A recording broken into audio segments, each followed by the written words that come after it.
Ici Radio Courtoisie, la radio libre du pays réel et de la francophonie. Vous écoutez le livre journal des historiens dirigé par Philippe Conrad, assisté de Françoise Varlet. Cette émission est diffusée en direct le mardi 3 janvier 2012 de 18 à 21h, en différé le mercredi 4 janvier dans la nuit de 2h à 5h et dans la matinée de 7h30 à 10h30. Elle est réalisée par Franck.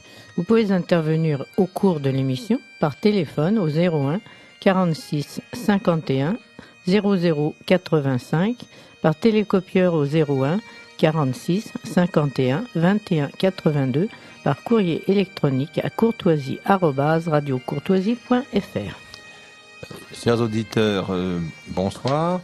Nous aborderons ce soir un sujet qui est traité dans le dernier numéro de la Nouvelle Revue d'Histoire, qui consacre en effet son dossier aux intellectuels à la gauche dans la collaboration. Nous allons donc revenir sur les années 40. Si vous me permettez Dominique, une petite seconde, pardon de vous couper, mais puisque nous sommes à grande proximité du 1er janvier, nous allons naturellement souhaiter à tous les auditeurs nos meilleurs vœux, une bonne année pour eux, pour tout ce qui leur est cher, mais également pour tous ceux qui réalisent Radio Courtoisie, cette radio unique, exceptionnelle.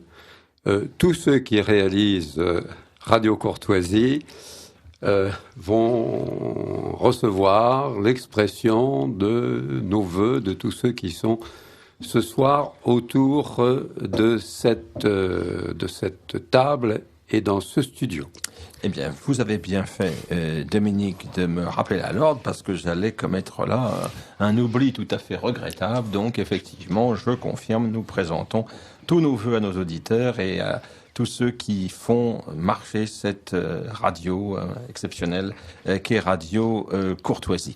Alors, pour aborder la question que j'évoquais il y a un instant, nous avons avec nous Dominique Vénère, comme d'habitude, mais sur cette question, il est bien sûr une autorité, auteur notamment d'une histoire de la collaboration qui fait référence. Philippe Dugue, que les auditeurs de Radio Courtoisie connaissent bien, historien du cinéma et qui a notamment écrit un ouvrage consacré à l'histoire du cinéma pendant ces années 40, pendant cette période de l'occupation. Nous serons rejoints tout à l'heure par Francis Bergeron, qui a écrit un certain nombre de biographies consacrées à des acteurs de cette époque, Henri Béraud, par exemple, Saint-Loup, notamment. Également, c'est lui qui avait fait une biographie également de Léon Daudet, bien sûr, et dans une collection que je rappelle, que je signale, aux éditions Pardès, la collection Qui suis-je, où d'ailleurs notre ami ici présent, Philippe Dugue, a publié, lui, un brasillac. Donc nous allons nous retrouver dans un cénacle de spécialistes pour aborder cette question, pour aborder ces années qui, selon l'historien Henri Rousseau, constituent, n'est-ce pas, un passé qui ne passe pas. Alors nous interrogerons sur la signification de la formule. Mais auparavant, je voudrais présenter à nos auditeurs le contenu du dernier numéro, justement, de la Nouvelle Revue d'Histoire, daté de janvier-février 2012. Il s'agit du numéro 58, qui est actuellement en kiosque. Alors, que vont-ils trouver dans cette livraison? Eh bien, un certain nombre de chroniques habituelles, un entretien avec la spécialiste des 14e, 15e siècles, Françoise Autran, qui nous a donné il y a quelques années une biographie de Christine de Pisan, à propos de laquelle d'ailleurs elle avait été l'invitée de notre émission, mais qui est également l'auteur de biographies majeures de Charles V, de Charles VI, du duc Jean de Berry, par exemple. Ensuite, après cet entretien, les lecteurs trouveront dans cette livraison une évocation de la course au pôle, puisque c'est en janvier 1912 que Robert Falcon Scott est arrivé au pôle Sud après le Norvégien Roald Amundsen. Ce fut un des moments, un des épisodes majeurs de cette aventure de la conquête des pôles. L'épisode qui s'est terminé tragiquement. Exactement un siècle. Il y a exactement un siècle, effectivement. C'était en janvier 1912. Alors, c'est l'occasion pour la Nouvelle Revue d'Histoire d'évoquer ce qu'a été cette aventure polaire dans les décennies qui ont précédé cette conquête du pôle Sud, mais une aventure qui comportait également les raids de Nansen sur la banquise arctique, la conquête du pôle Nord par Peary, plus tard l'épopée extraordinaire d'Ernst Shackleton dans les mers australes et sur le continent antarctique. Ensuite, nous avons un article d'Emma de Mester, la biographie habituelle que nos lecteurs retrouvent dans chaque livraison dans la Nouvelle Revue d'Histoire. Et qui est toujours inhabituelle. Voilà, qui est consacré cette fois au Grand Condé. C'est à l'occasion de la publication de l'excellente biographie que vient de consacrer à Condé Simone Berthière, Condé le héros fourvoyé aux éditions de Fallois, que Dominique Vénère a retenu ce thème, ce sujet pour ce numéro 58. Vous permettez une petite remarque, Dominique. Le Grand Condé, évidemment, tout le monde connaît une certaine image, Rocroi, etc., la Fronde. Il fait partie, à mon sens, de ces grands personnages qui sont confondus avec des images d'Épinal et dont on ne connaît que rarement la réalité. Et cet article d'Emma de Mester, consacré à sa biographie, tout l'itinéraire de ce personnage vraiment exceptionnel et qui vient d'une famille non moins exceptionnelle, descendant de Saint-Louis, prince du sang pour cette raison. Oui, le personnage de Condé est beaucoup plus intéressant dans la réalité que ne laisse supposer l'image d'Épinal. Et grâce à Emma de Mester, en quelques pages, nous découvrons la complexité, l'intérêt du personnage. Ce n'est pas un personnage simple du tout. Bien sûr. Et évidemment, la remarquable biographie de Simone Berthière permet d'aller beaucoup plus loin, à la fois sur le sujet et sur l'époque, ce qu'elle fait toujours. Une biographie que nous ne pouvons que recommander à nos auditeurs, évidemment. Alors, un autre article d'Anne Bernet, celui-là, qui est également une collaboratrice régulière de la Nouvelle Revue d'Histoire, et qui s'est penchée, pour sa part, sur Madame Vigée-Lebrun, la célèbre portraitiste de la fin du XVIIIe siècle, connue surtout pour ses portraits de la reine Marie-Antoinette, figure tout à fait remarquable de cette période extrêmement troublée, extrêmement complexe, qui va voir, bien sûr, la Révolution française, l'émigration. Donc, une femme plongée dans une époque difficile. C'est tout son parcours que nous rapporte Anne Bernet. Et puis, quel artiste! Bien sûr. Car la qualité, nous reproduisons plusieurs de ses portraits, notamment un autoportrait qui date de 1782, pense-t-on, qui est absolument admirable.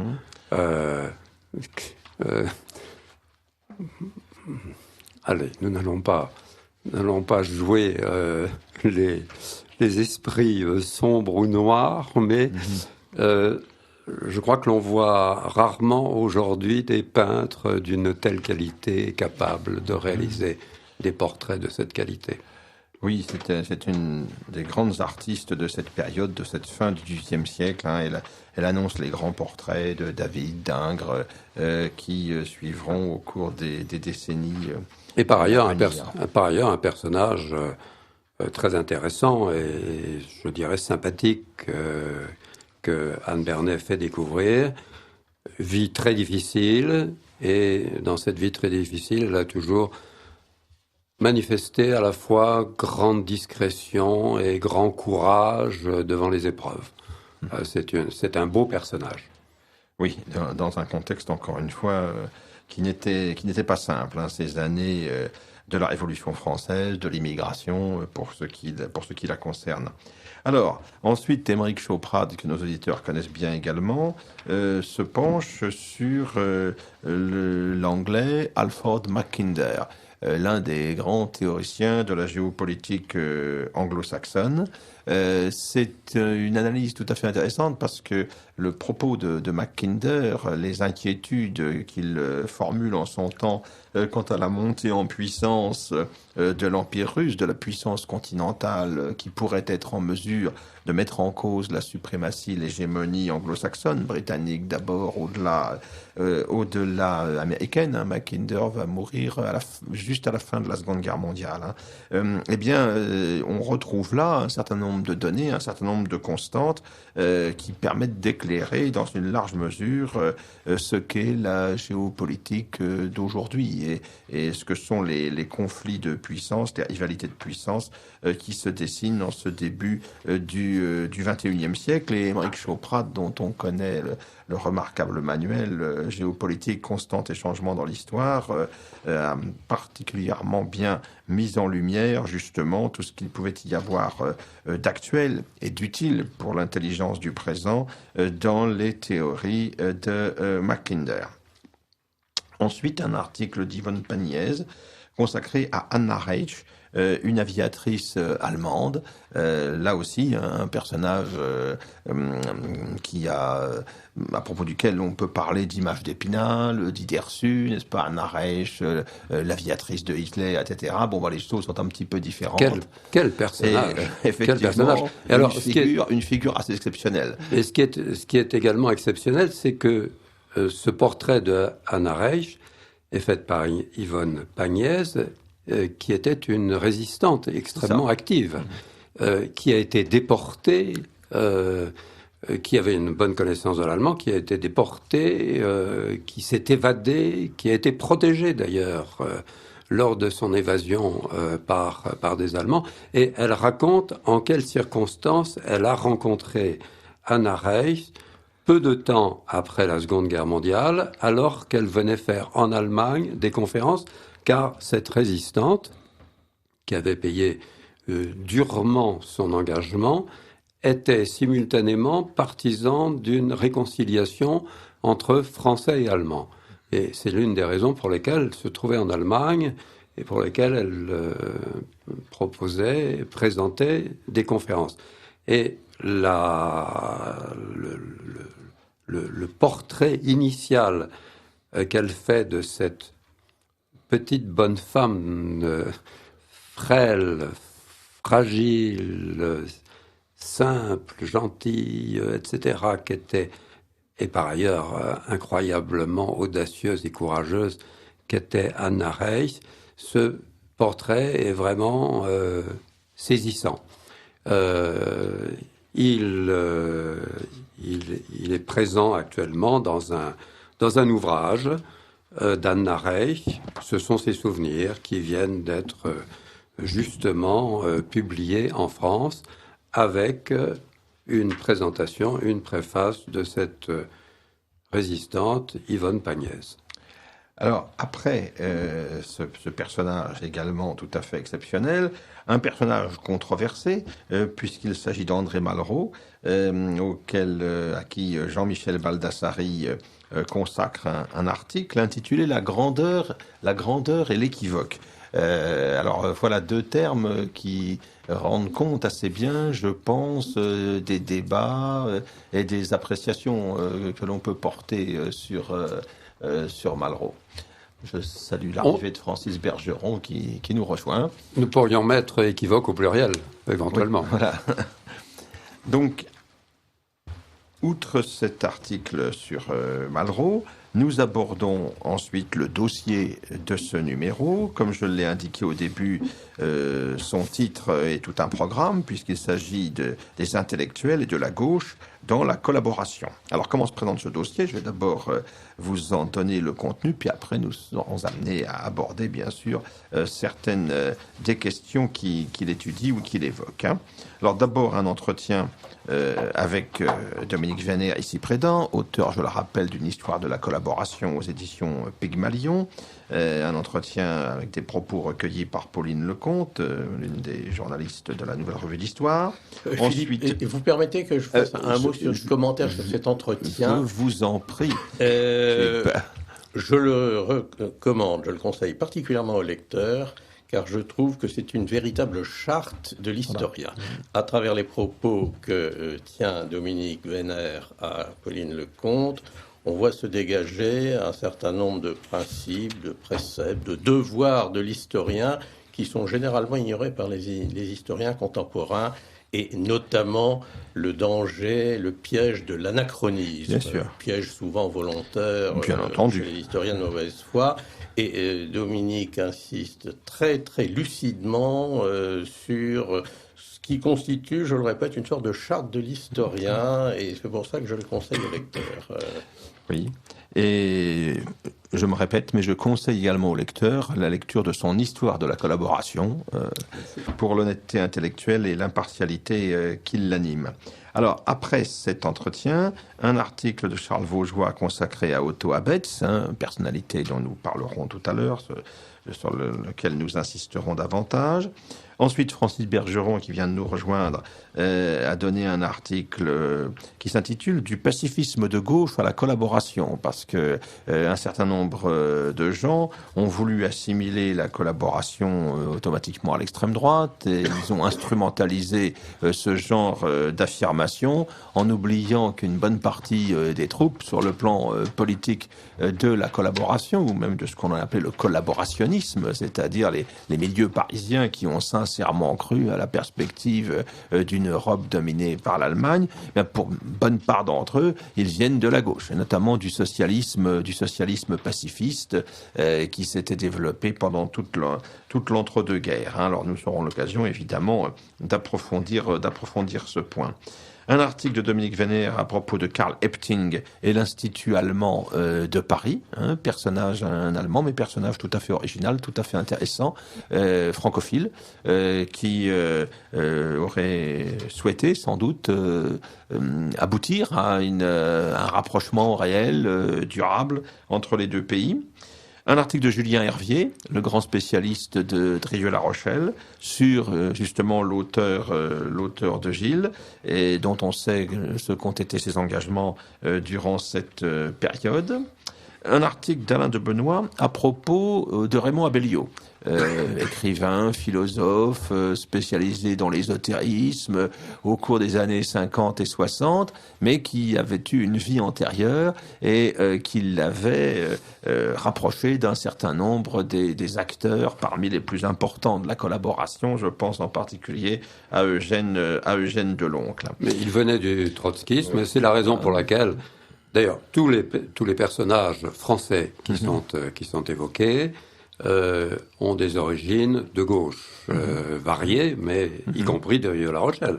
Oui, bien sûr. Et c'est la raison pour laquelle Georges Sounès, plus tard Raymond Abellio, est évoqué, parce que son parcours est tout à fait inhabituel, mais avec cette constante chez énormément de partisans de la collaboration, une origine de gauche ou d'extrême gauche, ce qui était son cas. Parcours inattendu, mais finalement quand même assez exemplaire à l'époque, assez fréquent. Il traduit bien ce qu'a été l'esprit de l'époque, ce qui a été systématiquement oublié ensuite. De même qu'on a oublié que le vote des pleins pouvoirs au maréchal Pétain le 10 juillet 40 a été le fait d'une chambre des députés qui était celle du Front populaire. Alors même si les communistes n'y étaient plus, pour les raisons que l'on sait, c'est quand même une minorité de radicaux syndicaux et de socialistes qui s'y trouvaient. C'est toujours bon de le rappeler.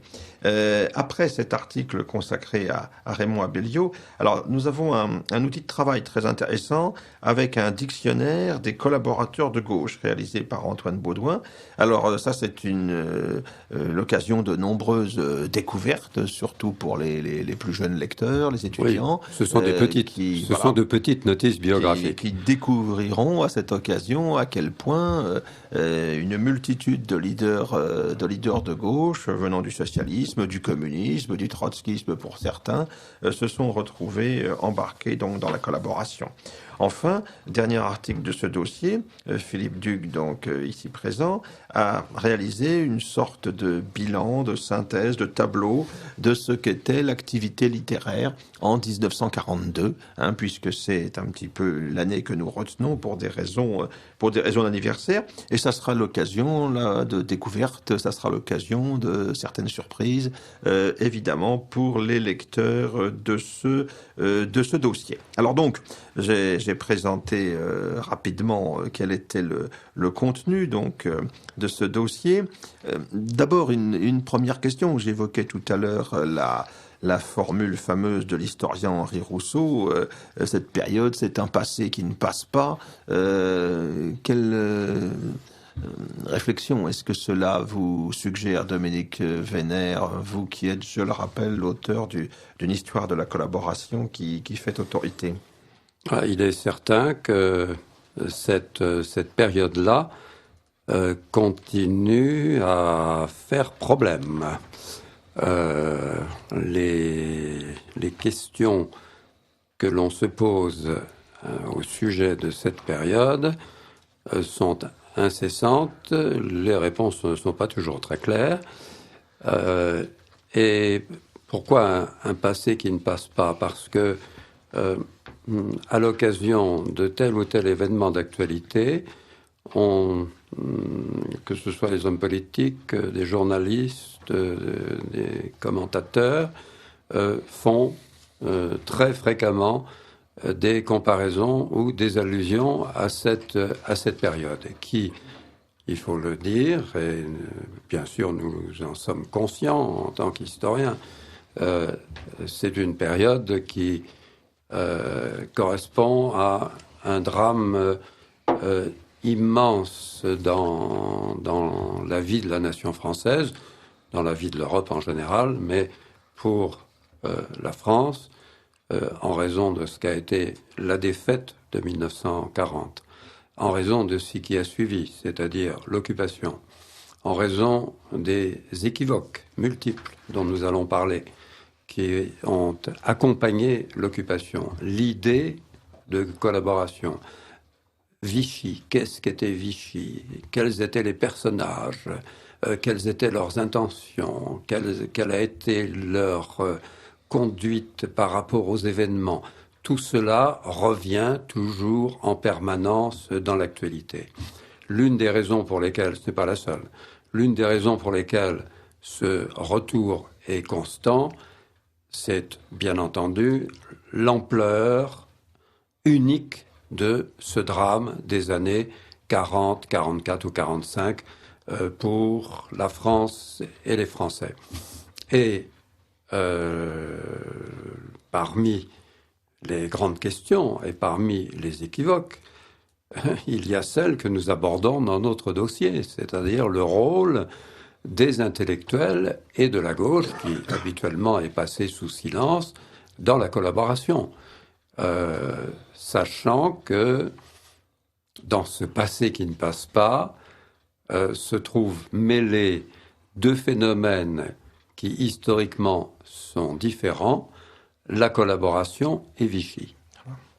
Et Vichy n'est pas la collaboration, et la collaboration n'est pas Vichy. Ça peut paraître surprenant, par exemple, à de jeunes auditeurs qui nous écoutent et qui découvrent ce genre de réalité. Alors, je crois qu'il est important de souligner, en effet, la différence ou les différences entre le gouvernement ou l'État de Vichy et la collaboration.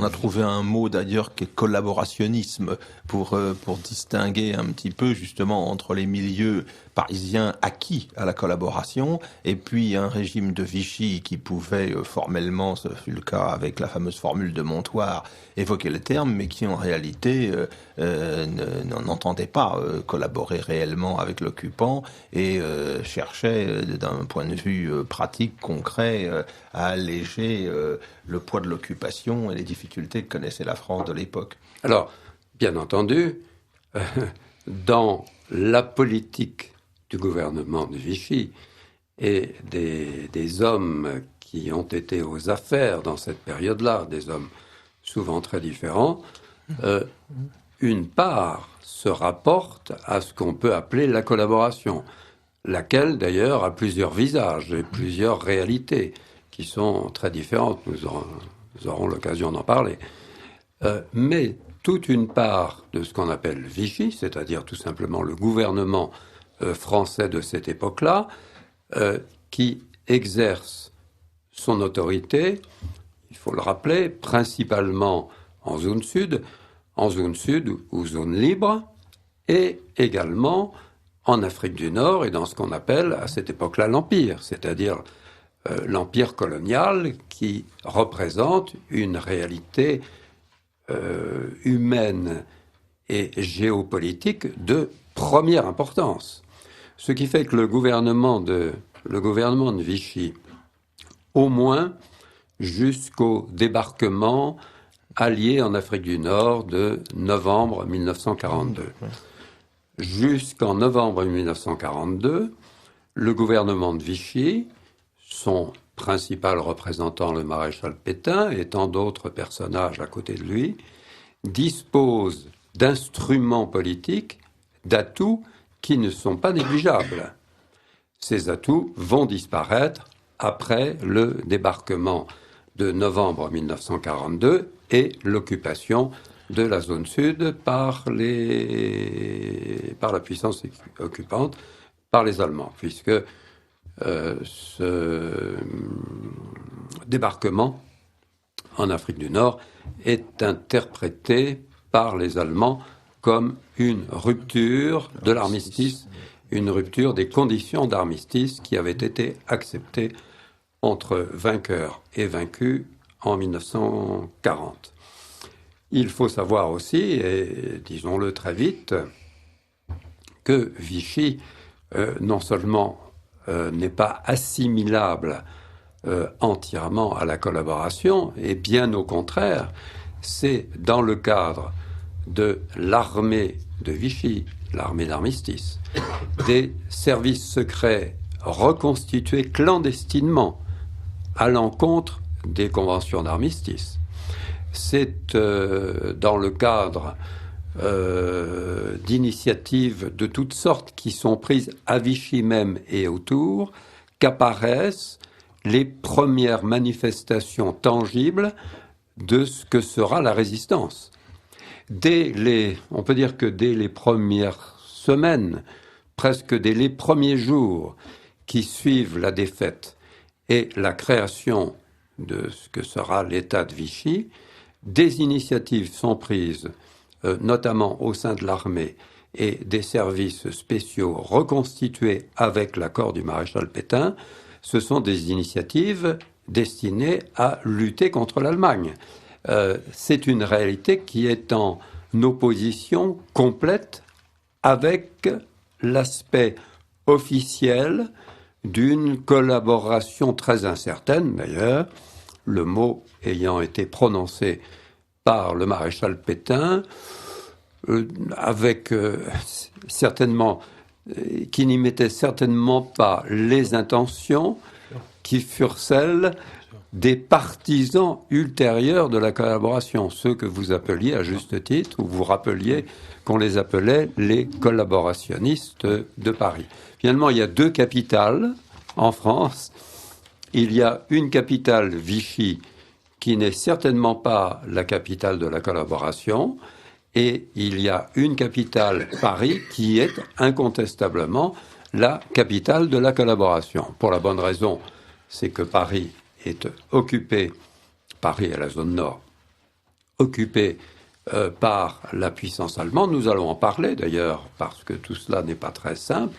La puissance allemande est représentée par plusieurs autorités qui parfois sont en conflit ou en concurrence les unes avec les autres, qui ont des politiques différentes, mais c'est à Paris qui est sous contrôle allemand, Paris dont la presse est également sous contrôle direct ou indirect, que se manifeste et se développe une politique de collaboration dont les intentions du côté allemand ne coïncident pas forcément aux espérances qui sont celles des partisans français de la collaboration. Pour imager, dans une certaine mesure, illustrer la particularité qui était celle de Vichy et du gouvernement de Vichy, au moins jusqu'en novembre 1942, on peut s'en rapporter aux représentants politiques de l'Allemagne, c'est-à-dire Otto Abetz. Otto Abetz, au début de 1941, envoie à Berlin un long rapport qui figure dans les archives, et ce rapport décrit, à son avis, ce que représente Vichy. Et alors, il résume l'image qu'il se fait de Vichy et que les autorités allemandes se font de Vichy. Pour lui, Vichy est une dictature militaire destinée à permettre le redressement de la France contre l'Allemagne. Telle est l'interprétation exacte que se fait Otto Abetz, représentant politique de l'Allemagne. Et c'est évidemment une représentation simplifiée, mais qui n'est pas fausse. Dans une large mesure, il s'agit bien d'une sorte de dictature militaire, avec un grand chef militaire qui est au pouvoir et qui s'appuie sur beaucoup de représentants de l'armée et de la marine, laquelle joue un grand rôle à Vichy. Et cette, entre guillemets, dictature militaire a comme préoccupation un redressement de la France dans des conditions terribles qui ont suivi la défaite pour prendre une revanche. C'est en tout cas l'esprit qui anime incontestablement le maréchal Pétain à titre personnel et secrètement, bien entendu. Il ne le dit pas et il ne l'avoue pas. Il ne le peut pas, d'ailleurs. Et c'est l'état d'esprit d'un grand nombre de cadres politiques et militaires de Vichy. Pas tous. On trouvera au fil du temps des hommes qui sont partisans de la collaboration, à commencer par Pierre Laval, sur lequel nous aurons l'occasion de revenir. Mais Vichy, en tant que tel, n'est pas la collaboration, ainsi que le disait et ainsi que le voyait Otto Abetz. Je vous interromps une minute, Dominique, pour rappeler à nos auditeurs que nous sommes à l'écoute de Radio Courtoisie, qui est Philippe Conrad, qui dirige l'émission des historiens, reçoit donc Dominique Vénère, Philippe Dugues et Francis Bergeron pour parler de la collaboration. Alors nous avons reçu quelques questions d'auditeurs auxquelles nous... Alors un auditeur demande pourquoi les Allemands ont fait 2 zones en France, une zone nord, une zone sud. À quelle date cela a-t-il été fait ? On peut répondre rapidement. Ce sont les clauses de l'armistice du 22 juin 1940. Pourquoi cette distinction entre zone nord et zone sud ? C'était inattendu. Oui. Mais c'était inespéré. Oui, bien sûr, parce que ça laissait... C'est une décision d'Hitler. Ça laissait à l'État français cette zone libre, cette zone sud, sur laquelle il maintenait sa souveraineté complète. Les Allemands tenaient à contrôler, bien sûr, le littoral de la Manche et de l'Atlantique, dans la perspective de la poursuite de la lutte contre l'Angleterre. Donc ça, voilà ce qu'on peut dire à propos de cette première question. Si vous permettez, j'ajoute simplement une remarque, c'est que Les décisions qui sont prises par les uns ou les autres en 1940, aujourd'hui, peuvent paraître complètement surprenantes et incompréhensibles. Pour la bonne raison, c'est que nous connaissons la fin de l'histoire. Bien sûr. Nous connaissons la fin de la guerre. Mais les acteurs les plus importants, à commencer par Hitler concernant l'Allemagne, ne connaissaient pas la fin, lui. Il était au début d'un grand et vaste conflit qu'il ne maîtrisait pas d'ailleurs.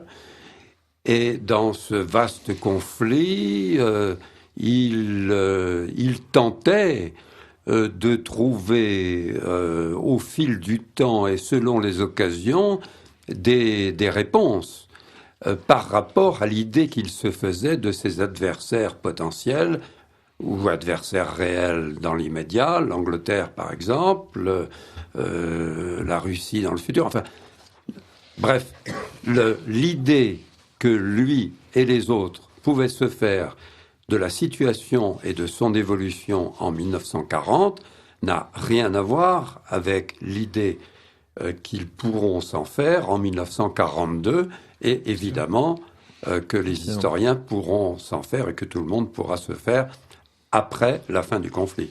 Et il faut rappeler que les conditions d'armistice s'inscrivent dans un contexte où l'Angleterre est désormais seule à continuer la lutte, avec une URSS qui est de fait l'allié de l'Allemagne, et puis des États-Unis qui sont évidemment en plein isolationnisme, quelles que soient par ailleurs les intentions ou les souhaits de Roosevelt. Il faut toujours rappeler ce contexte-là pour quand on revient sur cette période de l'été 1940. Alors nous avons deux autres questions ou remarques d'auditeurs.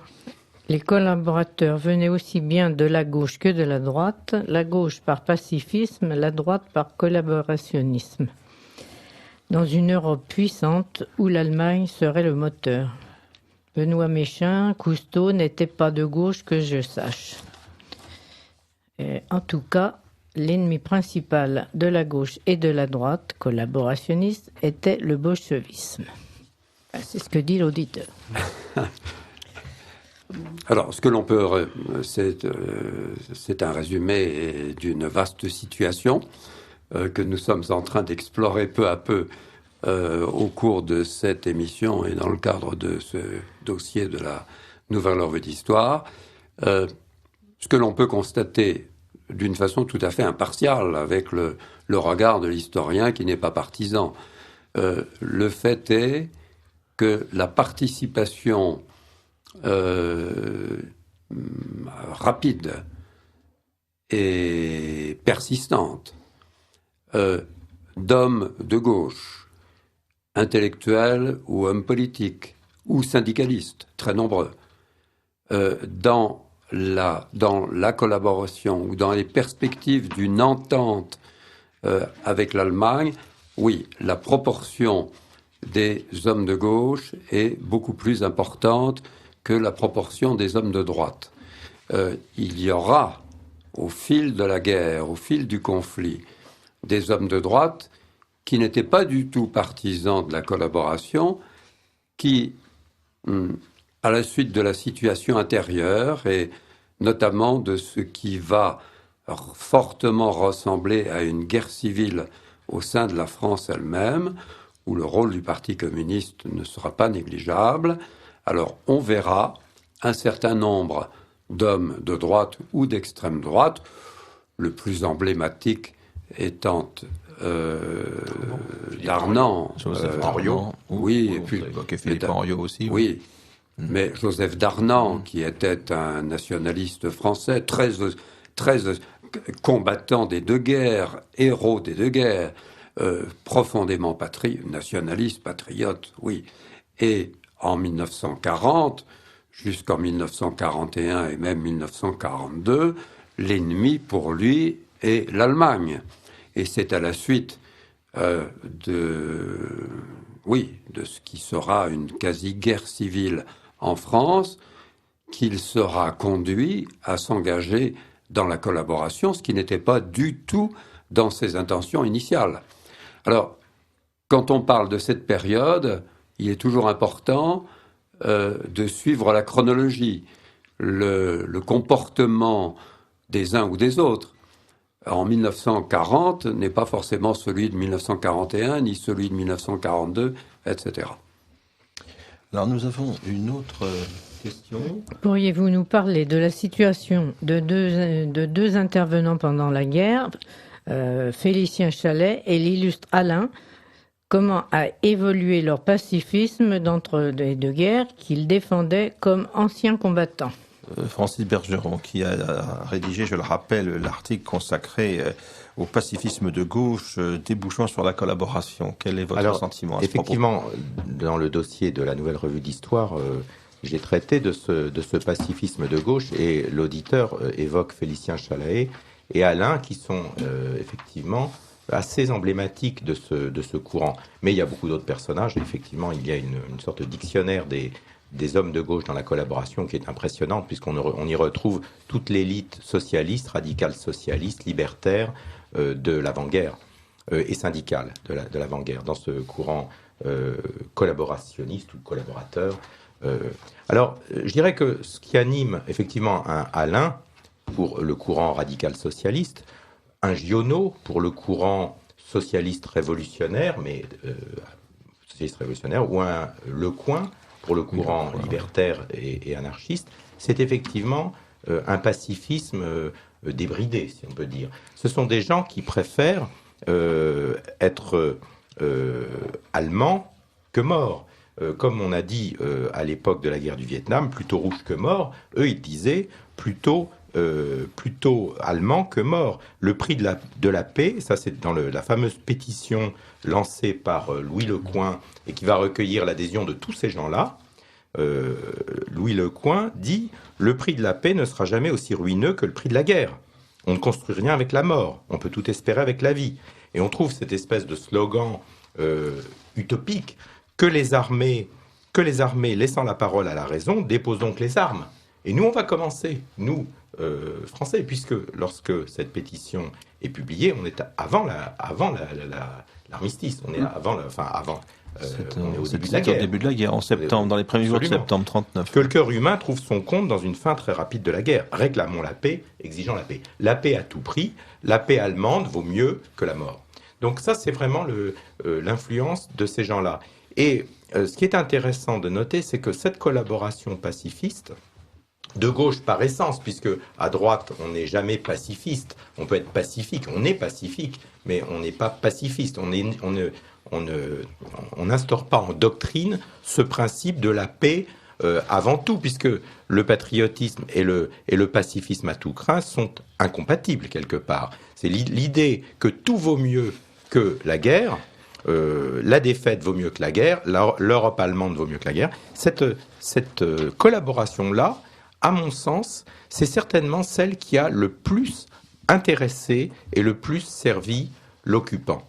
Pourquoi ? Eh bien, pour les raisons qu'a évoquées Dominique Vénère tout à l'heure, c'est-à-dire que la collaboration de Vichy était une collaboration dangereuse du point de vue allemand.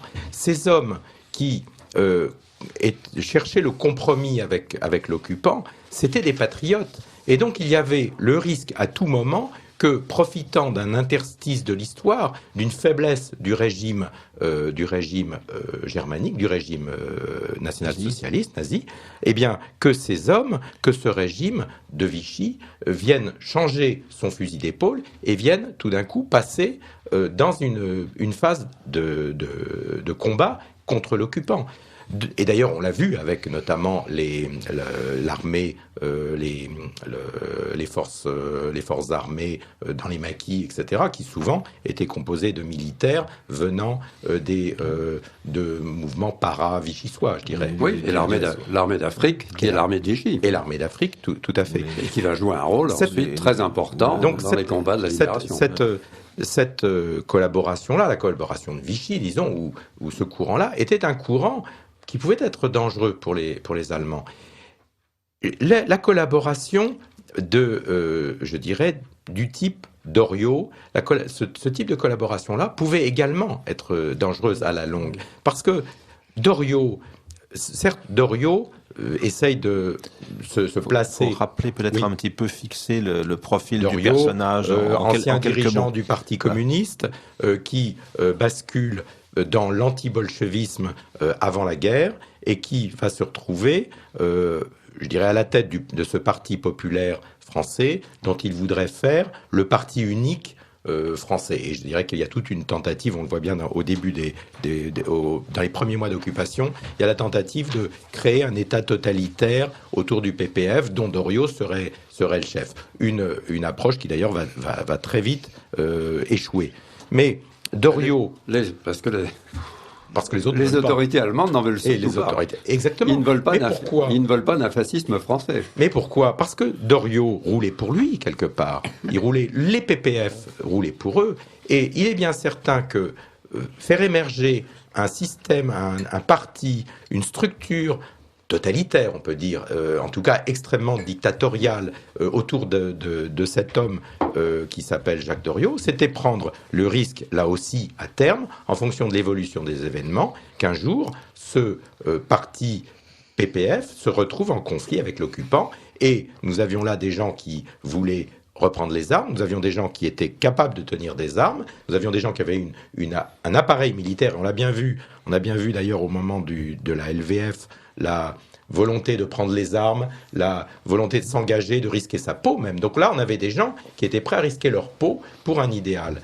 Et l'occupant n'était pas forcément très favorable, et Dominique Vénère le rappelle à l'instant, n'était pas très favorable à voir monter en puissance un parti militarisant, paramilitaire, avec des jeunes hommes prêts à prendre les armes. Il était absolument hostile. Oui. La bonne collaboration, hostile. Et la bonne collaboration du point de vue allemand, c'est la collaboration d'un Alain, c'est la collaboration des gens de Germinal, c'est la collaboration du journal La France socialiste, c'est la collaboration de l'Atelier, c'est la collaboration, il faut le dire, d'un Jamet, d'un Château, de tous ces francs-maçons, radicaux socialistes, libertaires, anarchistes, socialisants. Dont le grand homme est Marcel Déat en France. Le grand homme est certainement Marcel Déat. Et qui, parce que ces gens-là, non seulement ils n'ont pas les racines patriotes des autres, ils n'ont pas ce substrat patriotique que l'on trouve dans la droite, mais en plus, ils gèrent avec une certaine délectation la défaite, quelque part. La défaite, l'échec, le pacifisme se complaît dans ce système où l'on subit une occupation. Donc il faut subir. Et ce discours est extrêmement démoralisant. Il est désarmant au sens propre du terme. Et je pense très honnêtement que c'est la seule collaboration intéressante du point de vue allemand. Oui, c'est tout à fait juste. Philippe Diéguy. Alors, moi je pense que là, nous commençons à entrer dans les complexités de la période 40-44 qui sont immenses, mais que pour bien les comprendre, il faut peut-être remonter légèrement en arrière, et notamment dans les années de l'immédiate avant-guerre, où nous voyons une situation se créer pratiquement à front renversé. Et il y a deux événements qui ont été décisifs à cet égard. L'un, c'est la guerre d'Espagne, où l'on a vu se mettre en place pratiquement ce qui seront les deux camps de la Deuxième Guerre mondiale, c'est-à-dire que la droite française, la plupart des droites européennes, ont soutenu les nationalistes espagnols dès le début, et que, du coup, toute la gauche française, restons en France, a soutenu les républicains espagnols. Donc, notamment dans les milieux intellectuels, on voit déjà les deux camps qui se mettent en place. Et il va en être ainsi pendant 3 ans. Alors, le deuxième fait décisif qui va être capital pour la complication extrême et l'imbroglio dans lequel vont se trouver les esprits et ceux des intellectuels, c'est le pacte germano-soviétique. Le pacte germano-soviétique, tout d'un coup, c'est le contraire de ce que l'on professait, de ce que l'on préconisait, à droite et à gauche d'ailleurs, surtout depuis plusieurs années, depuis 7, 8 ans, 9 ans. Et tout d'un coup, on voit les malheureux communistes, militants, cadres et intellectuels obligé de serrer la main à Hitler et en tout cas c'est Ribbentrop et Molotov qui se la serrent en leur nom. La photo est assez célèbre. Et là, le trouble dans les esprits est à son maximum, au point qu'un des plus éminents intellectuels communistes de l'époque, Paul Nizan, normalien, camarade de jeunesse de Jean-Paul Sartre, va chercher la mort sur le front dans la campagne de 40 et l'y trouvera parce qu'il ne voulait pas être témoin de ce qui était en train de se passer. Après l'armistice, tout ceci laisse des traces de toutes sortes d'ailleurs, selon les esprits auxquels on a affaire. Et ce qu'il ne faut jamais oublier, c'est qu'au moins la première année de l'occupation, de l'été 40 à l'été 41, c'est une année où le pacte germano-soviétique continue de s'appliquer, et où par exemple, les soviétiques ont prêté aux Allemands des sous-marins pour torpiller les transports de ravitaillement qui, pendant la drôle de guerre et ensuite des occupations, pouvaient ravitailler la France. Donc, cela crée vis-à-vis de, comment dirais-je, de la nébuleuse de gauche en général, et notamment de celle qui en vient aux armes à ce moment-là, une situation d'une extrême complexité. Les choses deviendront plus claires à partir de l'été 41, avec l'entrée en guerre de l'Union soviétique, ou plutôt de l'Allemagne contre l'Union soviétique, et à ce moment-là, ça va se dégager. Pas complètement, parce que pendant cette première année d'occupation, on a vu des situations de fait s'établir et des communistes qui avaient commencé à pousser assez loin une collaboration avec l'occupant. On connaît bien toutes les démarches faites pour une reparution de l'humanité, quotidien communiste, encouragé au moins par une partie des occupants. Tout ceci laisse des traces et fait que tout ce qui est communiste et gauche en général en tout cas, et notamment la gauche pacifiste, ne va pas basculer après l'entrée en guerre contre l'Union soviétique, et que c'est là qu'on va voir non pas deux fronts simples et clairs comme on pouvait le penser, mais une multitude d'attitudes, de groupes, de milieux, de partis, de journaux et de puissantes individualités hésiter, osciller, passer d'un camp à un autre, et non pas nécessairement pour de mauvaises raisons ou par opportunisme, mais tout simplement pour essayer de suivre et de comprendre mieux ce qui se passait. Alors je crois que s'il ne remonte pas à 36 et 39, on ne comprend rien à ce qui se passe de 41 à 44. Alors j'ajouterais même 38 parce que je crois que le débat autour des accords de Munich a aussi été un élément de clivage évidemment très important. C'est là qu'on a vu se cristalliser cette gauche pacifiste autour de Paul Faure au sein de la SFIO. C'est là que Giono réunit autour de lui tous ces jeunes qui envoient la fameuse lettre à Daladier contre la perspective éventuelle d'une guerre. Ça a été un moment aussi qui a contribué à préparer le terrain pour les évolutions ultérieures. D'où le fameux article de Marcel Déat en 1939, voilà. Mourir pour Dantzig, la réponse étant évidemment non, dans l'esprit de Déat et de ses partisans pacifistes, dont fait partie Alain Giono, Lucien Jacques et beaucoup d'autres oubliés aujourd'hui. Ouais. Alors on peut ajouter à ce tableau très, très exact et très, très juste une dimension particulière qui est liée à la chronologie. Et chronologie, ça signifie que pendant les 4 années, 1940-1944, l'idée que l'on se fait de l'avenir ne cesse pas de changer. Et dans la première période qui a suivi la défaite française et la victoire allemande de 1940, on peut dire jusqu'à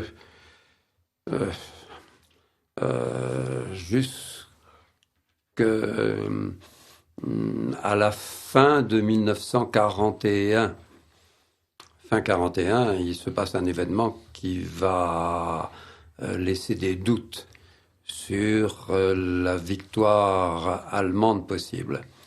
Mais jusqu'à l'automne... C'est l'attaque de Pearl Harbor, je le rappelle, l'attaque japonaise contre Pearl Harbor qui fait que la guerre devient mondiale. Oui. Mais jusqu'à l'automne 1941, pour beaucoup d'esprits, quelles que soient leurs préférences personnelles, les textes existent à ce sujet, les écrits de l'époque existent. Pour beaucoup d'esprits français, hommes politiques, économistes, intellectuels, etc., qui ensuite vont prendre des positions très diverses. Mais pour beaucoup d'entre eux, il ne fait aucun doute qu'il va falloir vivre longtemps sous commandement allemand. Avant le mois de décembre 1941, avec deux événements capitaux, l'entrée en guerre des États-Unis et l'échec de l'offensive allemande devant Moscou, avant décembre 1941, pour un grand nombre d'esprits, il paraît évident que l'Allemagne est là pour longtemps et qu'il va falloir jouer avec cette puissance, non seulement pour quelques années, mais peut-être des dizaines d'années, ou peut-être plus encore. C'est une réalité qui aujourd'hui est complètement oubliée et qui éventuellement serait niée.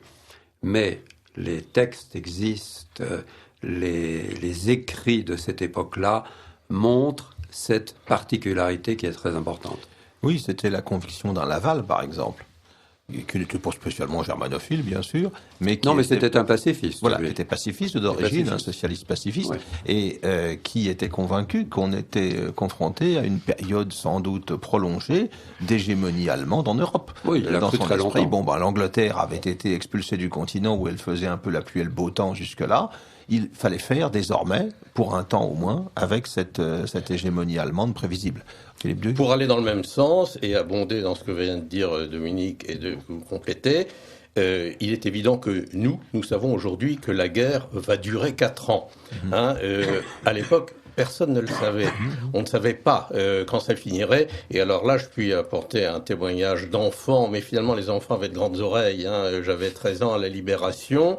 Je peux vous garantir que dans l'opinion publique moyenne française, bonne bourgeoisie nationale, personne à l'hiver 43-44 ne savait qu'un an plus tard ou 6 mois plus tard, la France serait libérée, j'y mets des guillemets, serait libérée, en tout cas que les Allemands ne seraient plus là et que le régime de Vichy aurait disparu. Personne n'avait la moindre idée, même dans les milieux informés, on le sait maintenant par les historiens, de la date précise de la fin de la guerre, et même de la durée de cette guerre, qui après tout aurait très bien pu durer 1 an, 2 ans, 5 ans de plus. Ça a tenu un cheveu.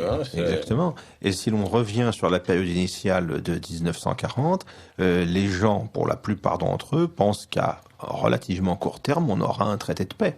Aussi. L'Angleterre est toute seule et on peut très bien imaginer à l'époque et envisager que l'Angleterre et l'Allemagne réussissent à s'entendre sur une paix de compromis. C'est une hypothèse. À un moment où, encore une fois, l'Amérique est complètement hors course et où l'Allemagne entretient les meilleurs rapports avec l'URSS. Personne, en effet, ne connaissait la fin de l'histoire et je dirais, c'est ce qui l'a rendu spécialement excitante à vivre pour ma génération. Car je vous entendais demander tout à l'heure à Dominique pourquoi une histoire qui ne passe pas. Eh bien, parce que ça a été une histoire unique.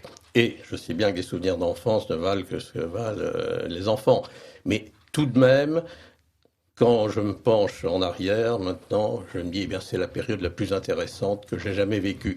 Car nous vivions dans un état d'excitation, mais perpétuel, parce que les enfants s'intéressaient beaucoup à ce qui se passait dans le vaste monde, et on attendait le lendemain sans savoir de quoi il serait fait. On espérait qu'il y aurait des bombardements pour que les classes n'aient pas lieu, par exemple. Rien que ça, ça montre un point de vue tout à fait différent. Ce que vous dites là me fait penser, et je m'adresse évidemment à l'historien du cinéma, au film anglais Open Glory, où on voit les enfants justement qui attendent les bombardements parce que c'est l'imprévu. Il y a le parachutiste allemand là qui arrive un petit peu comme un martien. On voit les enfants qui crient Vive Hitler parce que les cours sont interrompus grâce au bombardement. Je n'étais pas anglais, mais bordelais, ce qui est presque pareil. Oh là là. Et non, sauf qu'à Bordeaux, justement, on était soit très maréchaliste, soit très collaborationniste, et il y avait peu de Bordeaux, dont le maire était Adrien Marquet. Adrien Marquet, venu de la gauche et du néo-socialiste. Un néo-socialiste comme Déa. Comme Déa et Montagnon, Renaudel, Bergerie. Voilà, j'ai été en effet de ces petits écoliers qui avaient envie de crier Vive les bombardements. Au moins, on parlera d'autre chose. Sale gosse, hein. Que des questions deux inconnus ou de versions de Cicéron. Alors, nous avons une autre question d'auditeur. Oui, je rappelle que nous écoutons Radio Courtoisie, l'émission des historiens, qui reçoit ce soir Dominique Vénère, Philippe Dugues et Francis Bergeron. Un auditeur nous dit « Je ne crois pas que Laval était un traître. Nous étions occupés. Il fallait aussi essayer de sauver des meubles. Qu'auraient fait à l'époque nos grands théoriciens actuels dans ce pétrin ?» Oui, bien sûr. Mais alors, l'auditeur a absolument raison quant à cette notion de traître ou de trahison qui... Aujourd'hui, d'ailleurs, est en partie abandonné. Pendant très longtemps, ce fut l'accusation dominante à l'encontre notamment des représentants du gouvernement de Vichy, à l'encontre de ceux qu'on appelait les collaborateurs, et puis les interprétations ensuite ont évolué. On a parlé d'autres sujets, d'autres griefs contre la notion de traître, au sens où on l'entend habituellement, ça signifie en quelque sorte qu'un personnage, de façon consciente, est prêt à trahir pour son intérêt personnel, se met au service de l'ennemi. Ça n'était évidemment pas dans les intentions de Pierre Laval. Pierre Laval a cru très longtemps à la victoire allemande, il l'a encore dit dans son fameux discours tant reproché de juin 1942. Je crois à la victoire de l'Allemagne. Je souhaite la victoire de l'Allemagne, car sans elle, le bolchevisme serait partout. Et à cette époque-là, tout laisse supposer qu'effectivement, il était intimement convaincu de cette victoire. Et pendant très longtemps, il en est resté sur cette interprétation. C'est très facile de dire aujourd'hui qu'elle était fausse, puisque nous connaissons la fin, mais c'était beaucoup plus difficile à l'époque. Bien sûr. Alors, je renvoie à ce propos notre auditeur à la biographie de Pierre Laval qu'a réalisé il y a un certain temps maintenant Fred Kupferman, et qui était un travail particulièrement honnête. Fred Kupferman, dont les parents d'ailleurs avaient disparu en déportation, mais qui a fait une biographie de Laval qui constitue vraiment la référence sur cette question. Qui a été rééditée. Oui. Elle avait été éditée initialement. Nous avons évidemment un aperçu bibliographique dans ce dossier de la Nouvelle Revue d'Histoire. Cette biographie de Fred Kupferman est évoquée parmi d'autres ouvrages, Laval, publié par l'éditeur Balland en 1987 et réédité par Talandier en 2006. Pour en finir avec cette notion de trahison, je crois qu'on peut dire aujourd'hui qu'aucun des hommes ayant pris part au régime de Vichy, à son gouvernement surtout, n'a été traître au sens traditionnel qu'il faut attacher à ce mot, c'est-à-dire celui qui livre son pays moyennant compensation pour ses intérêts personnels, et notamment contribution financière. On n'a jamais pu établir dans aucun procès de ministre vichysois rien de tel. Et Georges Lafly, qui était un très bon observateur de l'histoire, aimait à dire « As-tu remarqué, comme dans les procès faits au ministre de Vichy, jamais on n'a pu reprocher à aucun, par exemple, un enrichissement personnel, quoi que ce soit qui ressemble à ces traficotages qu'on a vu reparaître dès l'installation, même pas de la 4e République, mais du gouvernement provisoire. Ce genre de politicard, traficotant, magouillant, s'enrichissant. Dieu sait qu'on a pu tout reprocher aux hommes de Vichy dans les procès, soit en leur présence, soit par contumace qu'on leur a fait, mais jamais aucun d'entre eux n'est tombé sous le coup d'une telle accusation spécialement infamante à mes yeux. Donc je pense que aucun de ces gens-là n'a été un traître, pas plus Laval que Darnan, que aucun autre. Oui, et sans parler d'un certain nombre d'autres, je pense à Paul Schack par exemple, à Alphonse de Chateaubriand, à ces gens-là. Alors évidemment, l'amalgame est facile à faire, avec certaines crapules bien réelles, du style Bonny et Lafont, les responsables de la Gestapo française et autres personnages de cet acabit. On a évidemment fait rapidement l'amalgame autour de ce thème de la trahison, etc. Oui, ou certaines crapules de presse, car il y a eu en effet quelques feuilles financées par les Allemands et qui étaient entièrement à leur ordre, mais là aussi, dans les procès faits à Je suis partout, jamais on n'a pu établir que personne à Je suis partout ait touché un sou de la propagande Staffel ou de n'importe quel autre organisme allemand. Et c'est pareil pour la Gerbe. Donc, attention quand on emploie le mot traître et trahison dont on parle.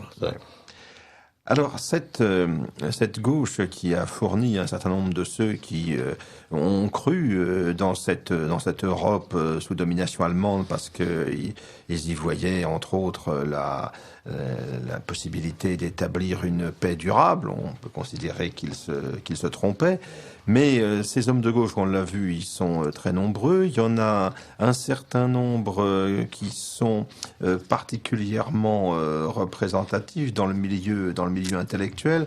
Vous avez évoqué par exemple le cas de Claude Jammet. C'est un parcours, je crois, assez intéressant qu'on pourrait rappeler. Jammet était un homme de gauche, absolument. C'était un professeur, il avait fait la rue d'Ulm, enfin le Normal Sup, et il avait été un disciple d'Alain. Donc comme René Château d'ailleurs, ce sont deux personnes qui ont exactement les mêmes origines, Ligue des droits de l'homme, Parti socialiste, franc-maçonnerie.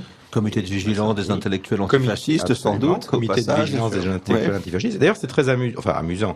On voit beaucoup de personnes épurées en 1944-45 qui se réclament de leurs engagements d'avant-guerre, de leur militantisme, notamment au sein des comités de vigilance des intellectuels antifascistes, au sein de la Ligue des droits de l'homme, au sein de la maçonnerie du Grand Orient.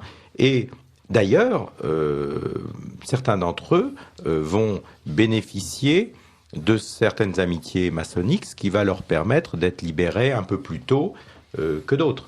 Et notamment ce dénommé Gérin que je cite au début de mon article, René Gérin, qui est un petit collaborateur, si on veut, qui se prend 8 ans de prison, 8 ans de travaux forcés, mais qui va pouvoir compter sur la maçonnerie pour être défendu et être libéré, pris en charge et libéré un peu plus tôt. C'est assez caractéristique. Mais je voudrais revenir illustrer, je dirais, si vous me le permettez, cette situation des hommes de gauche dans cette période-là. Dans l'Indre, qui est un petit peu ma région de prédilection, dans le Berry, dans l'Indre, nous avions 3 députés. 3 députés, tous les 3 Front Populaire. Nous avions Chassaigne, nous avions Chichery et nous avions Deschizot. C'était les 3 députés socialistes. Alors, l'un était radical socialiste, le deuxième était socialiste, et le troisième était socialiste révolutionnaire. Eh bien, ces 3 personnages, qui déjà ont pris des positions différentes par rapport au plein pouvoir du maréchal Pétain, puisque un seul des 3 a voté pour les pleins pouvoirs du maréchal Pétain, mais c'est justement celui qui va devenir résistant, celui des 3 qui va devenir résistant. Et les 2 autres vont se retrouver, je dirais, compromis dans la collaboration, puisque Chassaigne va être emprisonné, notamment avec Maurras, à Clairvaux. Et Chichery va être assassiné en 1944, alors qu'il est en train de déjeuner avec Félix Lévitan, le futur créateur du Tour de France et de ces épreuves sportives. Il va être enlevé par un commando résistentialiste et il va être assassiné. Deschizeaux, lui, va devenir résistant. Aujourd'hui, il y a à Châteauroux une rue Deschizeaux, une place Deschizeaux, etc. Et il a été maire de Châteauroux après la guerre. Mais ce qui est intéressant de noter, c'est que Deschizeaux participe aux premières discussions avec Charles Spinasse, avec Montigny, avec Gaston Bergerie, pour la constitution d'un parti unique de la reconstruction. Donc dans la période de la défaite, et là on voit bien le désordre des esprits, on voit bien l'idée que nous sommes occupés pour longtemps, donc il faut maintenant reconstruire une France, un pays, un système politique dans un contexte différent, en subissant l'occupation allemande un certain temps. Peut-être qu'en finale, comme l'a fait Thiers après la défaite de 70, peut-être qu'après on pourra racheter notre liberté, mais pour l'instant, il faut construire avec ça. On voit bien là, avec ces trois destins de députés socialistes de gauche, voire d'extrême gauche, on voit comment ils vont tous les trois se retrouver mêlés finalement à cette histoire de collaboration pendant un certain temps ou pendant toute la durée de l'occupation. Excellent exemple, oui. Alors, nous avons aussi d'autres personnages que nous évoquerons dans un instant, mais nous avons un certain nombre de questions. Nos auditeurs sont manifestement intéressés par le débat. Nous recevons beaucoup de questions. Pourquoi M. Marquet est-il passé au travers des filets à la Libération ? Philippe Duc, qui est bordelais, le saura peut-être. Comment ? Pourquoi Marquet est-il passé au travers des filets à la Libération ? Mais il n'est pas passé à travers les filets. Il n'est pas passé du tout. Et il a été arrêté, il a été emprisonné, jugé, condamné. Alors, il n'a pas été condamné à mort, c'est vrai, et à l'époque, c'était déjà un bon résultat. Mais il n'était que maire de Bordeaux. Il était maire de Bordeaux, il avait dû être ministre dans le tout premier gouvernement du maréchal pendant 4 ou 5 semaines ou quelque chose comme ça, et n'a jamais voulu le redevenir par la suite, malgré des propositions de Pierre Laval notamment, dont il était assez proche. Mais il n'en reste pas moins que Marquet, qui en effet n'avait pas grand-chose à se reprocher dans l'optique de l'après-guerre, n'a jamais pu revenir à Bordeaux, et Dieu sait qu'il était populaire. Marquet était un néo-socialiste, c'est-à-dire qu'au début, la bourgeoisie bordelaise le voyait mal, c'était quand même un socialiste. Et puis, ça a été un grand maire, il a beaucoup fait. Le stade, c'était un socialiste qui portait beau. Il portait beau et il faisait de grandes choses. Le fameux stade bordelais dont on est tellement fier, qui s'appelle aujourd'hui Stade Chaban-Delmas. Moi, je me fais toujours une joie de dire ce stade devrait s'appeler Stade Adrien Marquet, car c'est lui qui l'a fait construire, c'est lui qui l'a inauguré, et c'était un modèle de réalisation sportive de la fin de la Troisième République. Et il y en a eu des tas d'autres comme ça de la part de Marquet à Bordeaux. Donc, sa carrière politique a été terminée, brisée. Alors évidemment, il n'y a pas laissé la vie, sans doute, c'est déjà quelque chose, mais il y a laissé, en tout cas, toutes les ambitions politiques qu'il pouvait nourrir. Il a essayé de revenir à une campagne municipale, mais ça tournait court très vite. Complément pour notre auditeur, qui pourra se reporter au dossier de la Nouvelle Revue d'Histoire, et notamment au dictionnaire biographique, en se reportant au nom de Adrien Marquet, il découvrira que, arrêté en 1944, il a fait ensuite 40 mois de prison, ce qui n'est pas tout à fait rien. Alors, un autre message. Si le cours de la guerre a tenu à un fil, n'est-ce pas à Hendaye que presque tout s'est joué ? Car la chute de Gibraltar aurait coupé l'Angleterre de Suez et de son empire et du pétrole. Il fallait donc être visionnaire pour ne pas prendre parti à ce moment pour l'Axe. Il faut rappeler le rôle de Franco contre les révisionnistes actuels qui n'ont aucune vergogne.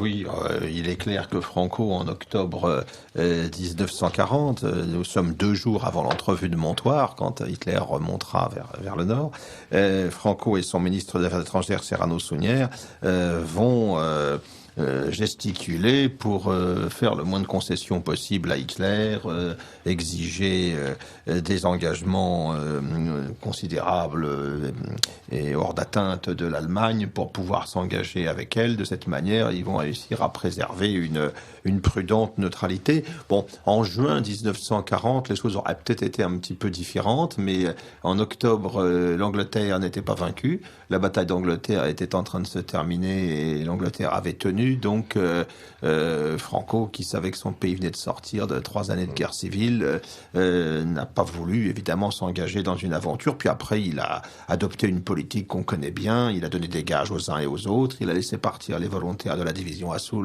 au front de l'Est. Et puis en 1943, il les a fait revenir. Et puis il s'est rapproché des Anglais, puis ensuite des Américains.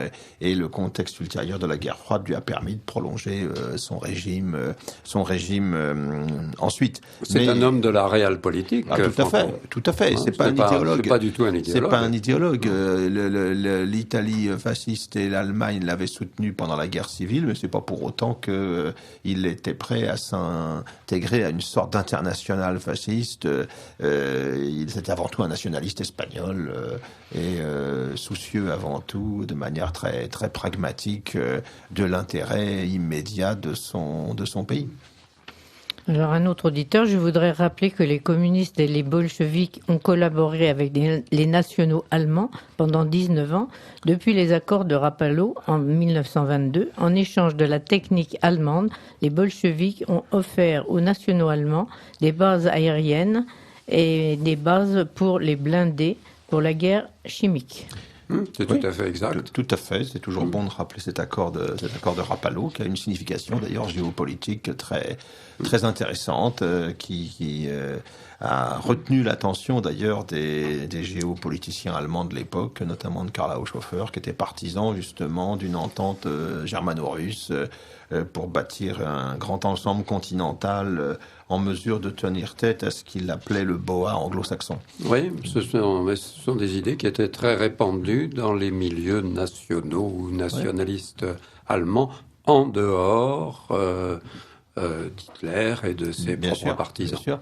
Oui, parce que Hitler, lui, était au contraire dans un discours très anti-bolchevique, en réaction contre la révolution spartakiste, mais dans l'armée, notamment dans la Reichswehr, le fameux général Hammerstein, par exemple, et c'était des gens qui étaient très intéressés par cette relation particulière avec la Russie.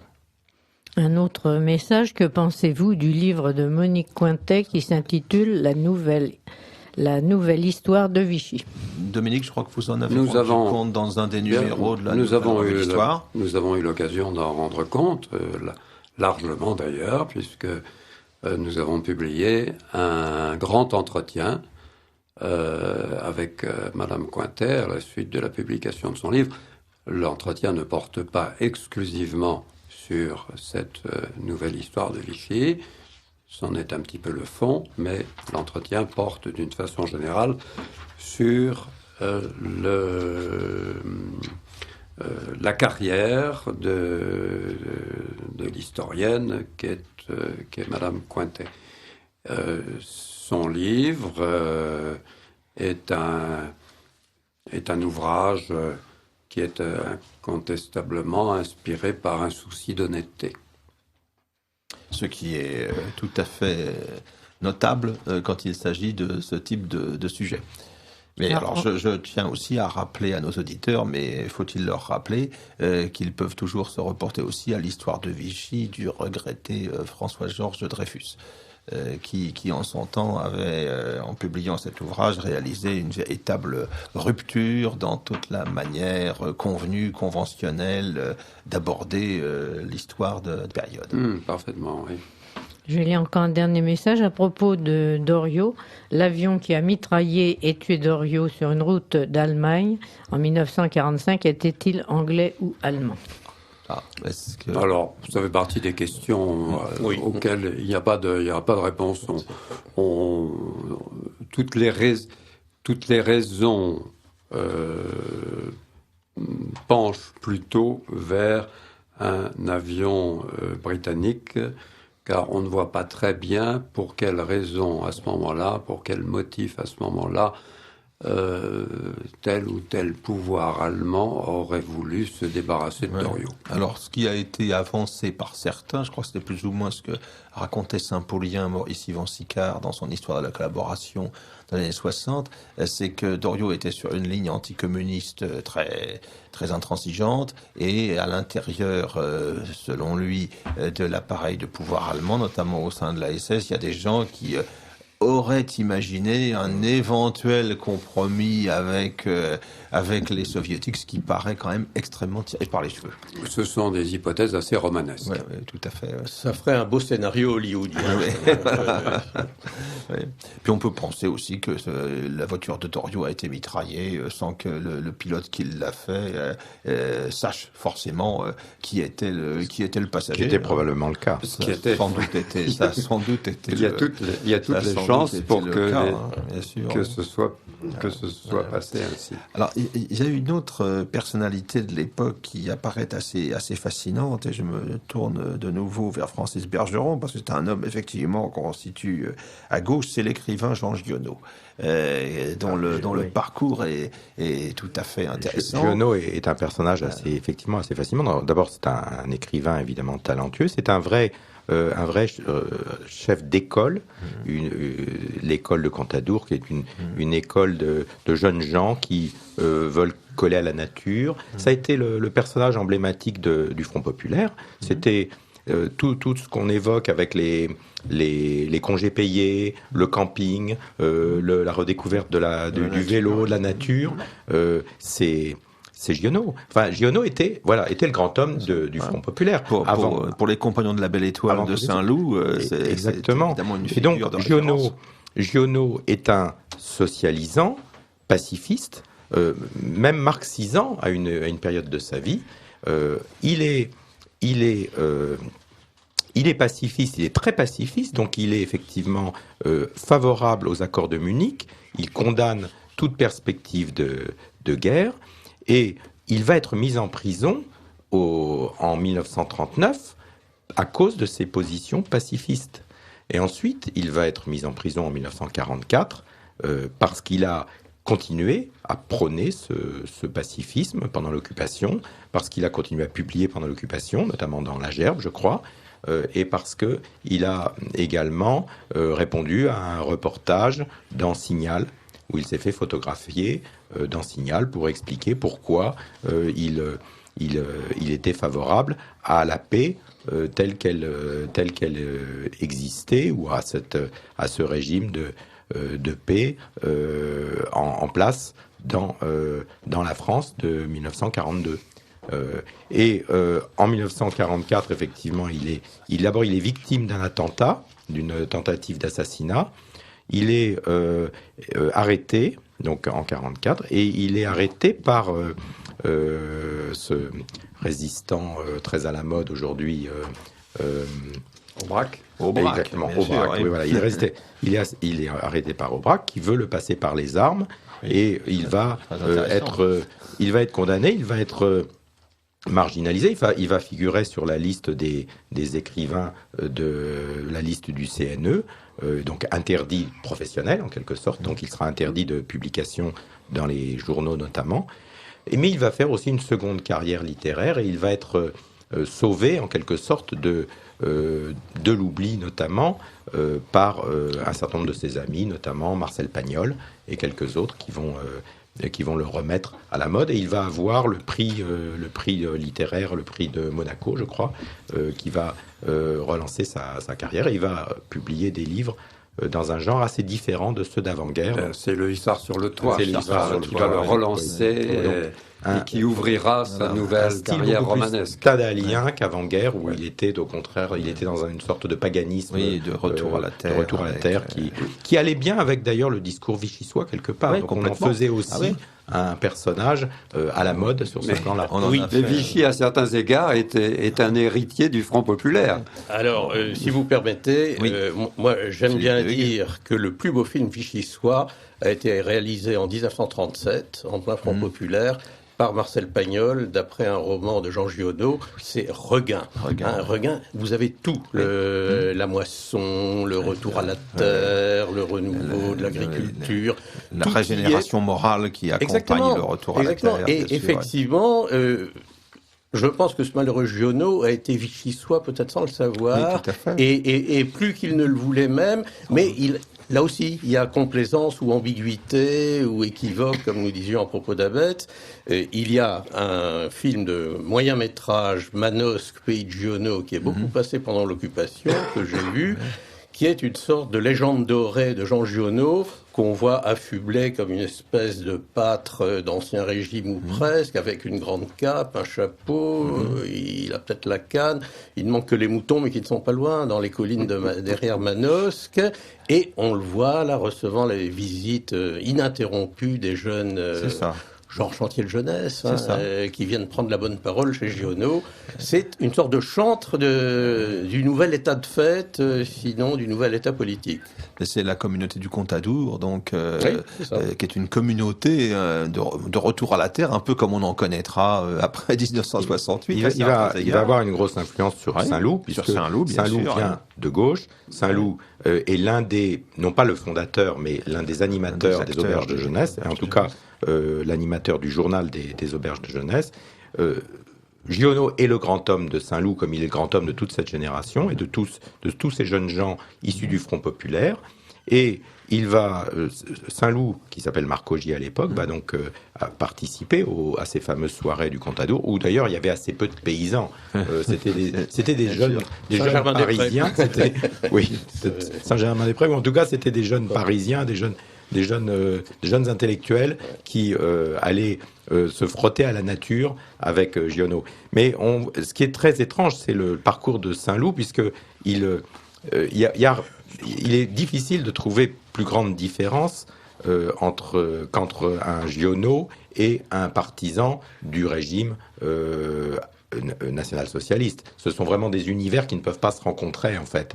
Mais ça a quand même créé des passerelles pour beaucoup de gens comme Saint-Loup, qui, du pacifisme et de ce retour à la nature et de ses causes de Front populaire, va évoluer ensuite, alors peut-être sous l'influence d'un autre homme de gauche, qui était Alphonse de Chateaubriand, car Chateaubriand, au départ, est également un homme plutôt dans la mouvance de la gauche, et c'est peut-être l'influence grand ami de Romain Rolland. De Romain Rolland, exactement. Et c'est peut-être sous l'influence de Chateaubriand que Saint-Loup va basculer alors dans l'action militaire, alors qu'il n'était pas formaté pour ça, ou en tout cas que Giono ne le préparait pas à ce type d'évolution intellectuelle et d'évolution.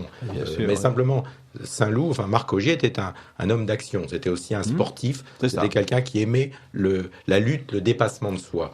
Et c'est comme ça que j'explique un petit peu ce changement. Vous avez certainement raison. La part du tempérament est très importante. Oui. Alors nous arrivons à la fin de la première partie de cette émission.